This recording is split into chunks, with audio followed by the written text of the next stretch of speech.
Welcome to episode, I forgot the number that I used last time. 1 million trillion something. It was up there. Yeah, 2,569 episode of the Madison podcast. That definitely wasn't it, but thanks for making me feel better. So Ben Lavender here, New York's favorite British mortgage loan officer, whether you like it or not. I am your favorite. We have two very special attorneys here. Gentlemen, please introduce yourselves, tell the world who you are, what you do, why you're the best at what you do, and they should use you and only you. Hey man, my name is Pual Torres. I'm a New York real estate attorney. I primarily focus on first-time home buyers. We love the aspect of getting first-time home buyers into their new homes and making dreams become reality. Beautiful. And I'm Joshua Botesazan, owner of JB Law Group PLLC. But just a little background of who I am and how I got to where I am today.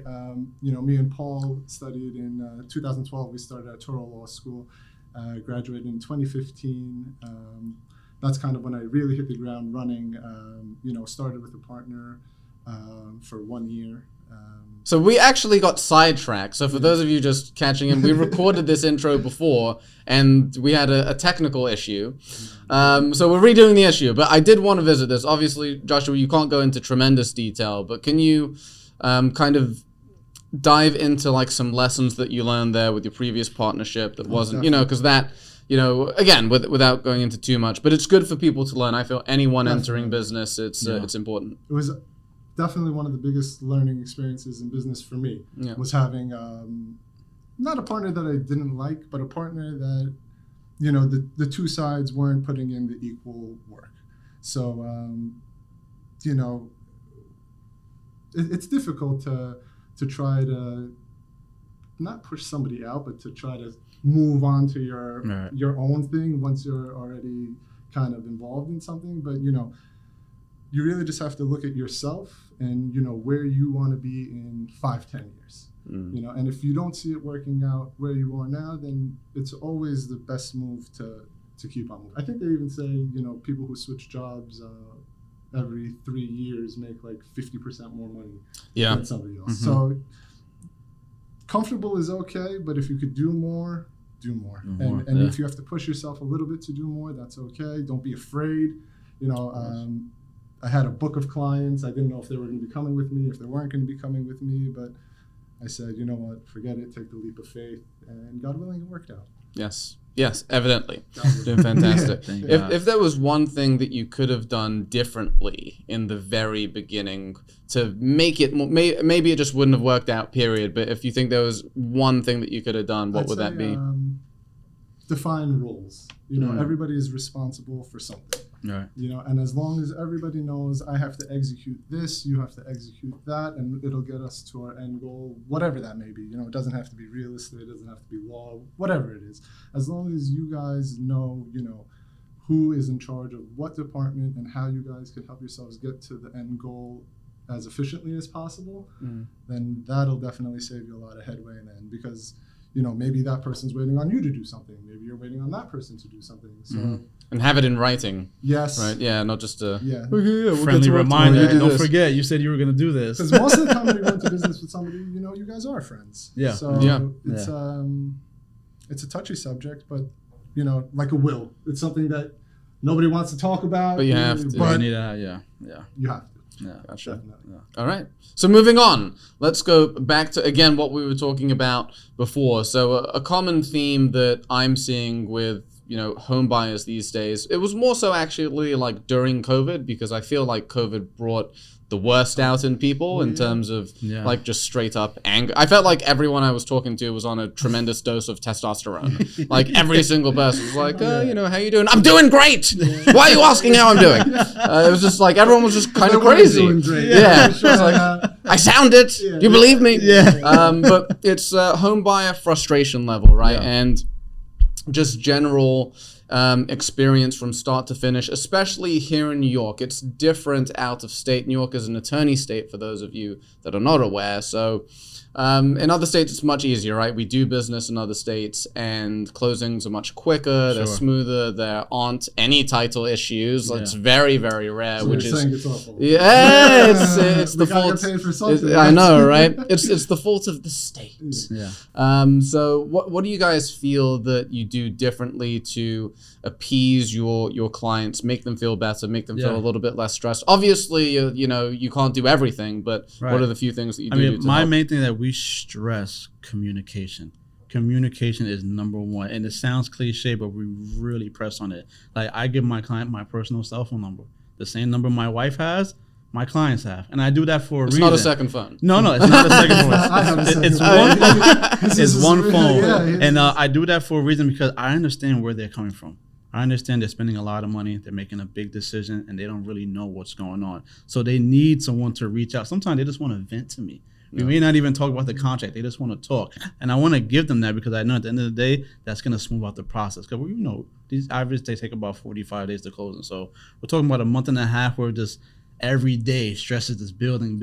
So I want to be able... And for them, it feels like it's 2 years. Oh, it feels like forever. Slowest, for us, it's 30, 45 days, whatever. I tell them straight up, like the next few months, like until you close...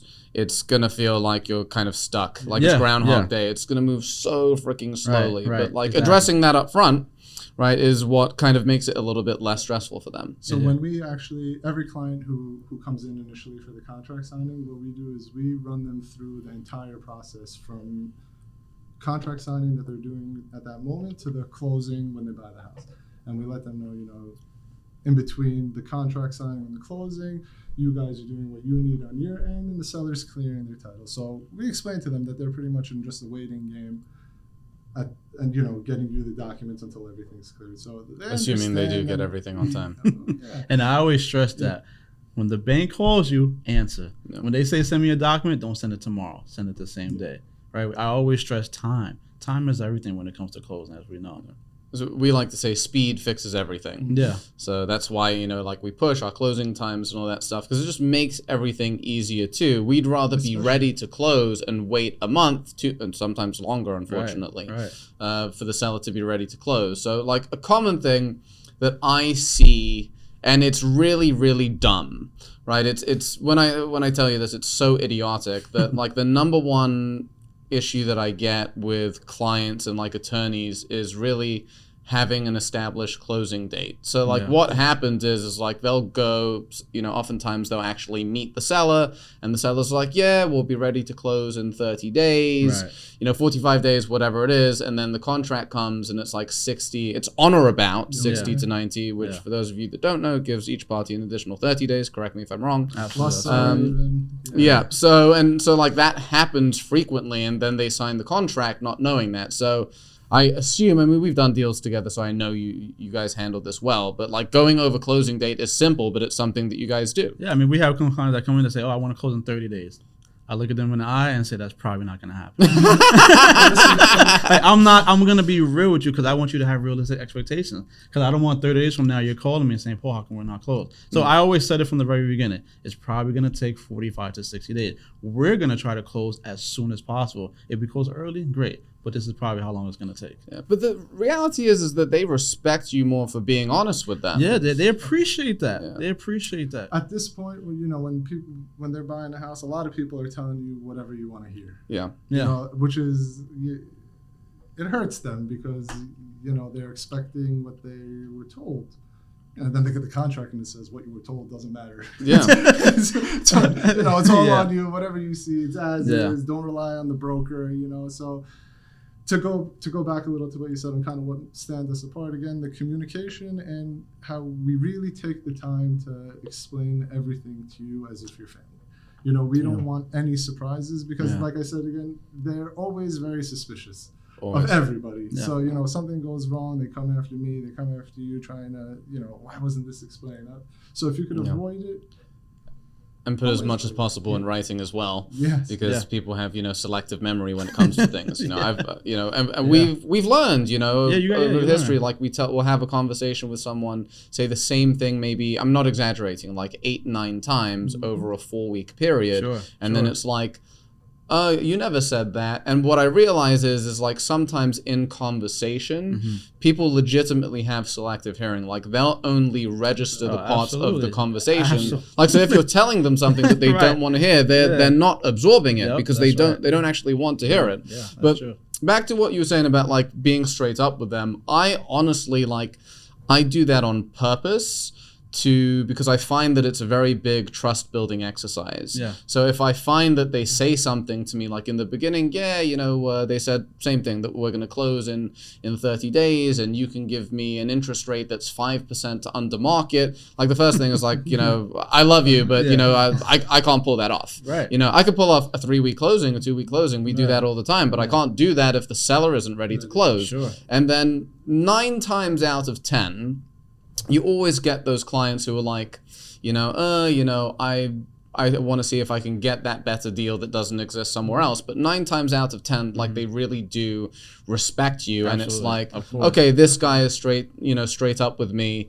Everyone else told me exactly what I wanted to hear. And look, New Yorkers can smell from a mile away. Right? So, and the second you're the one to feed them, that's it. Kick them to, you could forget about any referral. You could forget about any, now they don't trust you anymore. Yeah. You told me A, and now it's B. Because in an ideal scenario, like from like a sales perspective, right? Not that we are salespeople, but that is an aspect of our business, is that we want to give them everything in the world and more so we can retain the business from them. But the reality is like literally what you just said. If you do that and then you fall off on one of those things, like you got a checklist of 10 things that you guaranteed them and then you missed on one, Ben's a bad guy, he gave me a sick deal, but instead of closing on the 17th, I closed on the 18th at 3 in the afternoon. That wasn't on my, and it's like, it's our fault. but loan officers, like, I especially see it with loan officers. I wouldn't say that I see it with realtors or attorneys, honestly, but I see loan officers all the time like promise the world because they're so scared of losing the business, and it ends up biting them in the ass. Yeah. Right? I'm sure you guys see that on your side with LOs. Absolutely. Whenever, on that topic, to go to pre-approvals, whenever tell me they're pre-approved. I bought my first house back in December. I realized what a joke the pre-approval is. And then I think it goes to what you're saying is everybody, the loan officer feels like they have to get them the pre-approval because if they don't, they're not getting the deal. It's kind of almost like the first person to give them the pre-approval gets that deal. Yeah. So it's a little... Which is not always true, by the way. So fun fact, I would say... I don't know the exact figures, but probably 85% of our clients that close with us typically have 1 or 2 pre-approvals before they come to us. Yeah, so what often happens is that they go into contract, they, not just it doesn't work out, but they don't love the loan estimate that they're getting. They shop it around or before, or they're just not pleased because what's happened a lot is loan officer communication has become really, really poor because LOs have been spoiled by the market over the past 2 years. They forgot how to work hard. They've gotten cocky. Yeah, they were just coming to them. Yeah, exactly. So, like realtors are like, this loan officer isn't picking up, and I need an update to pre-approval, so get this done. So for those of you that don't know, when it comes to getting a pre-approval, if your loan officer isn't checking your credit, right, checking your income documentation, literally your IDs, they have to see your IDs as part of your pre-approval process, right? In addition to asset sourcing where the funds are coming from. If you do not have those things, by definition, regardless of what the piece of paper that you have says, you do not have a pre-approval. Right. So so obviously I'm guessing that you guys see the same thing. You got pre-approval from someone. It's pre-approval. Deal takes forever to close. Why is it taking so long? What's the issue? You discovered that they didn't do their research. Seller, I thought it was pre-approved. You got to explain to them. Yeah, that's when you really start feeling the heat on the seller side because sellers, some of them are moving out of state, some of them are ready moved. They want to get their stuff out of there, so they're very strict on time frame. We're doing with seller 45 days. They want to close in 30 days. Right, that's how it is with sellers. So when you have that buyer who doesn't have that property approval and they're wondering 30 days went by. Why don't we have the commitment letter?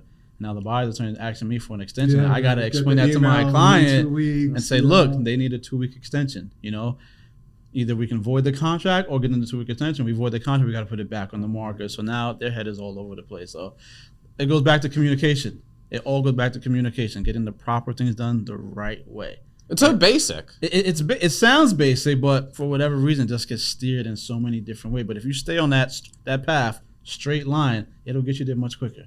So I have a question for you guys. It's actually a 2-part question because as we all know, who is involved in the transaction is so important. So like we could do the best job in the world, but if the realtor, the seller side, the buyer side, whatever it is, isn't doing a good job, then it makes you look bad no matter what. Mm-hmm. So what does the perfect loan officer partner look like to you guys and real estate partner look like to you guys in every aspect other than just, like getting, a ton of business done, but like communication, all that stuff? So to start with, the first one was the loan officer. I'd say the loan officer, in terms of communicating with us, letting us know, where you're at in your loan process. A lot of loan officers will even lock the rate before speaking with us, which gets tricky. Then they're pressing you, the lock expires on this day, right? We're not anywhere near closing yet, on our end. I think that's probably one of the biggest things is just the communication. And you guys, we could help you too. If the borrower is not answering your calls, let us know. You need this from the borrower. Right. I feel like for some reason they'll answer us maybe a little bit better than you. Yeah. But I joke with Paul, like whenever we call, we make a joke. My attorney's calling. I gotta go. It's my attorney. You almost want to tell people your attorney's calling, right?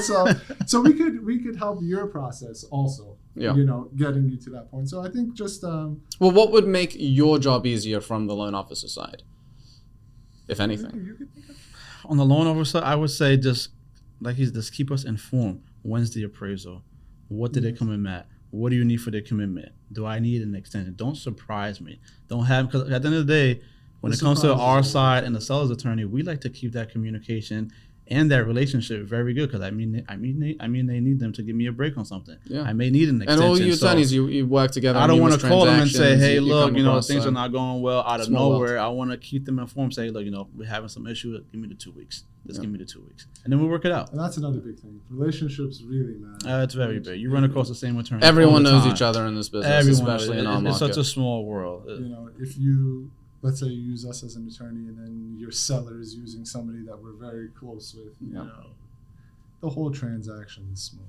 Yeah, it makes it way easier. Yeah, it doesn't have to be a battle of butting heads. Yeah, absolutely. And what about real estate agents or brokers? Real estate agents, brokers are a tougher one. I don't want to get in trouble here. Talk shit. I talk shit about realtors all the time. Not talking shit. Especially when they're sitting right there. Say it to their face, because they can't beat the crap out of me on camera. You're a brave man. It's documented. Yeah, and then they kill me after. I'd say as helpful as the brokers are and the agents are, there's always a point where they also need to kind of just take a step back. Yeah. You guys... Listen, some files, we need you. There are those files where it's not closing without you. But like I said, those easy files, sometimes you guys could just sit back and wait to collect your check. You did your job. But on the hairy ones, when you need their help and they go above and beyond, that's a different story. But on a simple transaction, once the buyer's attorney and the seller's attorney are speaking with each other, there's not much else that needs to be done on that. And any specific scenarios that they jump into where they shouldn't? You don't have to mention names. So we had one recently, not too much detail, but so there was an issue with a CO, right? So it should have really had been a conversation between one attorney to another attorney, but the realtor just kept jumping in on the email saying, no, you're wrong, this and that, but not realizing they were in the wrong. Yeah. Sending documents that weren't right. And I'm like, it was something that an attorney would not make a mistake on. So you see that and you're like, that's what you guys specialize in. You're hurting your client by doing this. And the seller's attorney wasn't answering because she saw the broker answering. Understandable. So it kind of just delayed everything, and now the sellers, when you tell the seller they have to clear this, but my broker is saying that it's already cleared. Right. And that becomes an issue. Right. You clear it or not? Because most of the time the brokers don't have the contract, right? They don't know what's in there. Report, That's true. They haven't read through 60-page, 75-page, Title sometimes report, 120-page title report. Yeah, those are fun. Everything that's in there, yeah. But you have to, you know. I mean, the thing is, they always have. They're always trying to do good. You know, it's not like they're trying. They're trying. Well, I'll say this: I do see some circumstances, and this is whatever. If people don't like it, whatever. I find it more common with lower producing. I mean, with realtors, and you know, it's just like, and loan officers too. It's like they just give themselves busy work to do to make them feel like they're doing something, so they get overly involved. I'm not talking about actually helping, like what you guys said before, but you know, it's like they'll push and they'll ask questions that don't like make any sense. You know, it's I don't know what. Just trying to be here. Yeah, exactly. Like just trying to be involved, and I think it's making up for their lack of experience. Maybe I don't know.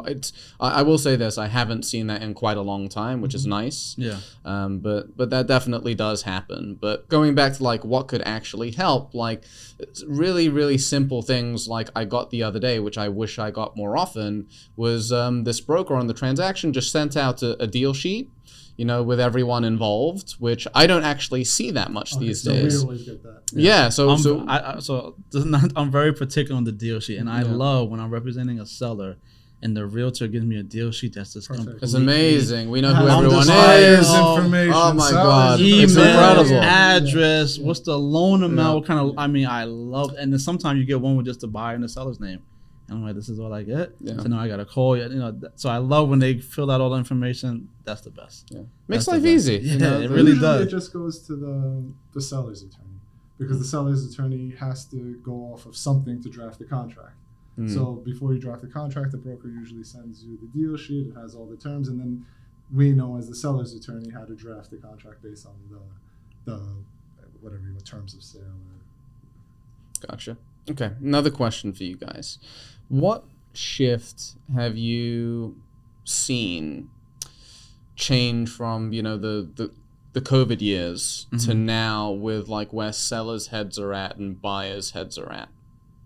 Well, what I'm noticing now, especially when the rates jumped up almost triple compared to what it was during COVID, buyers only want to work with the best. And when I say the best, probably the people who are known the most, have the best referral, because they feel like they're spending a lot more money than they probably should have a couple years ago. Good point. So they only want to deal with the A+ team, right? And so that makes us stay on our A game. We know we got to be on top of everything in order to get the referrals from the realtor, because the buyers are going to tell their realtor, make sure all of this is in order because I'm spending a lot of money here. And all the time when you have that mindset, I'm about to spend a lot of money, you want the best. That's like if you go into a high-end store, you're about to spend a couple $1,000, you want champagne before you put the shoes on. You know, you're expecting that. So we kind of use that to fuel ourselves to make sure we're on top of everything. I was actually a little afraid when the rates started going up. And a lot of people were. I mean, look. Paul sat me down, and that's exactly what he told me, you know, and he's right. You just have to step your game up and keep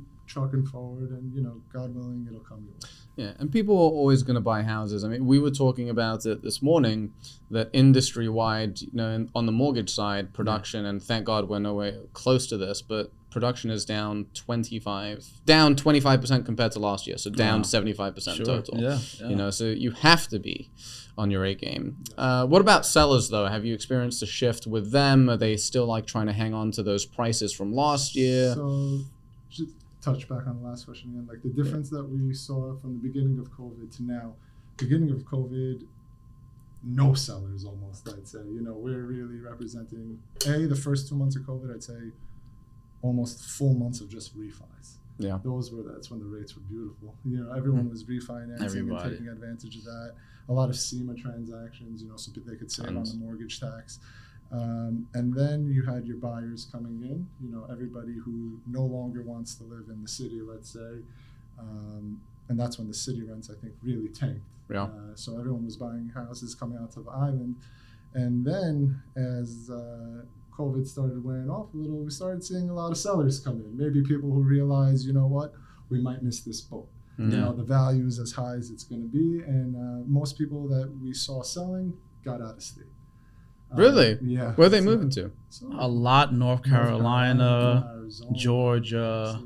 And the thing about the sellers, they're always in contract to buy a property. Exactly. So we got to do two things at the same time, which makes timing very difficult because you got to work with a lot of different people. Yeah. You got to deal with the Georgia attorney while you're dealing with the New York attorney, clearing New York title. And it's slower here, and they have a and contract Georgia to doesn't close in understand 20 days. why we're taking so And then long. their buyer needs, especially now, now it's a little bit better, but when the rates were really going up, I think they hit the sixes, I think, no? They did for a brief period, When yeah. they were in the sixes, everyone kind of just cooled down for a second. It was like, They're better now. yeah, Hopefully it much better. lasts. So Yeah, you gave yeah. a great snippet of actually clarifying the difference between the Fed funds rate and Thank you. Yeah. because I have a lot of people who they don't understand that, but they just see it keep going up, and the Fed says that it's going to keep going up every month through the end of the Yeah. year. So they It's start like, getting spooked yeah, out. where we're going to end off, but thank God I think it topped, and hopefully the buyers are coming back in strong now that they see that it's leveling off. And I always tell my Maybe clients, prices I always yeah. tell the client, now is your time. Don't let anyone dictate your time. If you feel you're ready, right? The numbers are going to tell you you're ready, so you're ready. Go for it. Don't let this distraction come in. Don't let the world distract you. Go in and take care of your business. I think it's excellent advice, and also like what people don't think about, and I'm guilty of this too because I'm a loan officer, right? We're about the money, the financials, but I heard this from a listing agent in the Bronx a while ago. He bought his own house, like a nice single family house, and he was living in an apartment. And like the point that he made, it's like it's not about just the money. It's like this is time that I'm now getting where I can experience this lovely house that he has with his backyard, with his kids. There you go. Like no amount of money can replace the memories that he's making, and he's having that house now as opposed to 3-4 years from now. Yeah. Of course, it's got to. I'm not saying like people should stretch it financially, Right. But there's more to it than just money. Yeah, exactly. Listen, and there's always other options. If you're buying the house now, interest rate 5.5, and you have the money, you can afford it. Yeah. Do it. Rates go down, You'll be even fine. better. Yeah. Refinance. Yeah. You do the SEMA. You're not going to Yeah. pay the mortgage tax again because it's a short term. It's not a long term Yeah. between the two loans. So it's really, as long as you have the money. That's Yes. as long as you can afford it. You never want anyone to overextend themselves. Like we had a cash to close the other day of $6,000 on like a $500,000 loan amount. The guy saying he doesn't have like an extra $50 to make the deal. Well, if you don't have the extra $50 for the cash to close, Yeah. maybe you Probably shouldn't be not. buying the Yeah. house. So again, you never in any situation want to overextend Yeah. yourself, but don't not buy the house now just because you're hearing everybody say, "Oh, interest rates are high." Interest rates. Yeah, are you got to high," cancel the because noise. There's You have always to. options around. Got to cancel the noise. Definitely. Absolutely. So final words of wisdom for, doesn't have to be anyone specific, maybe buyers, sellers, just people in the business. What advice do you have for people right now?